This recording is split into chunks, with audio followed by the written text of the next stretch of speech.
Hi guys, I'm here to talk about losing the connection with our soul and how to get it back.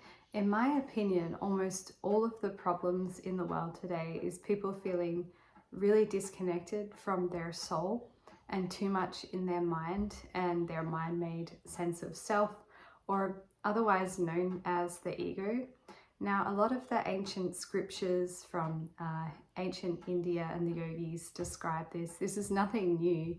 It's just something that I've studied and found to be personally true from what I've observed. So I'll try my best to explain why it happens and some steps that you can come back to your own inner knowing. Basically, since we were young, we were conditioned into like who we should be and what we were allowed to do and what we weren't allowed to do. And therein lied where we could not expand anymore, and we built a sense of shame around who we were because we wanted to do things right based on our surroundings so that we would survive. And all of this made us get certain stuck beliefs about ourselves based on our surroundings, which simply weren't truth. For instance, did you ever catch yourself with a random trigger coming up sometimes? Like, I'll give an example. Say on your birthday, you have this sense that I don't have anyone to celebrate with me. I must be worthless, right? Often people aren't aware of these beliefs. It sounds silly, doesn't it? But they are beliefs that sit there and they bring our mood down. We realize, like, I feel really sad every year on my birthday, for instance. Once you catch that and go, but that's not truth, you can feel the feelings underneath and release them. But you may have to do this several times, and you release those stuck identities. All of this is very subtle astral body energy work, and it's so powerful. So if you came here, you came to the right place. The way to your astral body, or your soul otherwise, is through the body, but it has to come with quietening the mind as well. You see, most of our habits that we run on right now, it goes with feeding the energy in our mind. For instance, we're always scrolling, worrying, planning, and shopping. All of that is existing up here in our mind. And because our mind is so loud, we have no it quietens down our intuition or our soul or our astral body. And until we learn how to feed the energy into our astral body or our soul, we're just going to continue to live on mind-made patterns that keep us extremely stuck, right? And I guess that's the one thing I have so much compassion for humans, that it's so easy to feel stuck in your ways, because in the mind and through psychology, we know it's really hard to change because the ego wants you to stay the same because you've survived so far this long on the same patterns, but you know that it's kind of leading you down a slippery slope of disconnection. So how do you get more in touch with your soul? It's quite a lot of work, but it's definitely worth doing. What you need to do is find ways to get really quiet. I'm sure it's not unfamiliar to you guys, but meditation would be a great way to start. And you can't expect instant results like within the first meditation. It's a practice. So maybe you meditate and you don't want to stretch your rubber band too far, because if you try to bite off more than you can chew, you're just gonna sabotage that and not continue with it. So start off with simple, like 10-minute meditations, maybe, I don't know, twice a week, whatever you think you can handle. In that practice, you're going to come into your body and witness your thoughts by focusing on your breath. There are so many different meditations. And in that way, we're just getting in touch with the sensations within our body. Once we do this for quite some time, we start to imagine things or even envision things in our intuition. A lot of the time people can say our imagination can be similar to the intuition. So you steadily study these subtle energies and just work out what is coming up for you.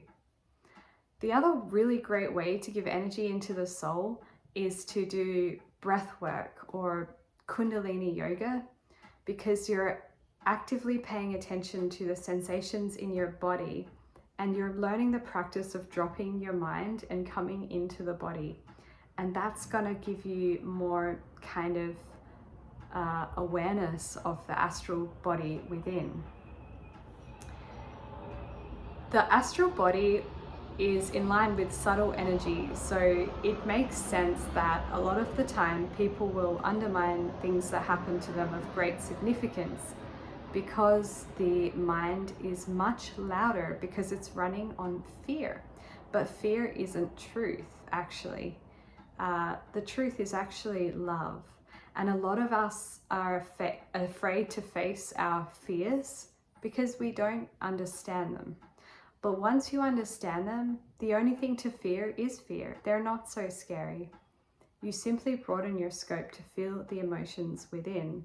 So a lot of the time we have our mind-made sense of self that's keeping us very small. It's keeping us tied to the reptilian brain, where we overly focus on attaining outside things, getting validation from outside. When in truth, if you watch my other videos, what you want to focus on is the astral body and this expanded sense of self identified right up here in Kundalini yoga is where I found all of this information. Yeah, so you really want to do those practices that quieten the mind and come into the body. If you're tired, you can get really creative with this. Like you could lie on the couch and just do a YouTube meditation. It's just about saying that I am worthy of honoring my body and myself. You see, a lot of people feel lost because at some stage they felt like they abandoned themselves. And the true way to never abandon yourself again is to do the spiritual work. And a lot of what I found to be true came from the 8 limbs of yoga, in terms of you do the spiritual practice, but you also clean your energy. And the way you clean your energy is things like letting go of distractions and old addictions, things that will pull you into drama or even negative fear-based thinking, so that you can sort of build a sense of safety with yourself and really realize what is coming up for you. Yeah, I think I covered a lot there. Like, I will say as well that I became primarily vegetarian on this journey, because I do notice when I eat meat, my body feels heavier and more weighed down, and like I'm not able to decipher the energies around me and in myself as well. There's so many things we're doing that's just taking our energy and it's keeping us controllable. You know, like excessive consumerism, living in scarcity or urgency. Nothing's urgent, and there's enough for whatever we want. Everyone can have it. Like, the truth is abundance and love, and that we're all connected. You're not separate, right? And a lot of the time we hold on to these identities, which are even, you could call them stories about ourselves, to say like, yeah, but I'm different because this happened to me. But I can guarantee so many people out there that happened to them as well. And that's not to discredit your pain. You still deserve all the compassion, particularly from yourself mostly. It's just to say that we're not separate. We're all connected. And that's really beautiful. And the last message I want to leave you with here is that you're also already whole. You don't need to fix anything.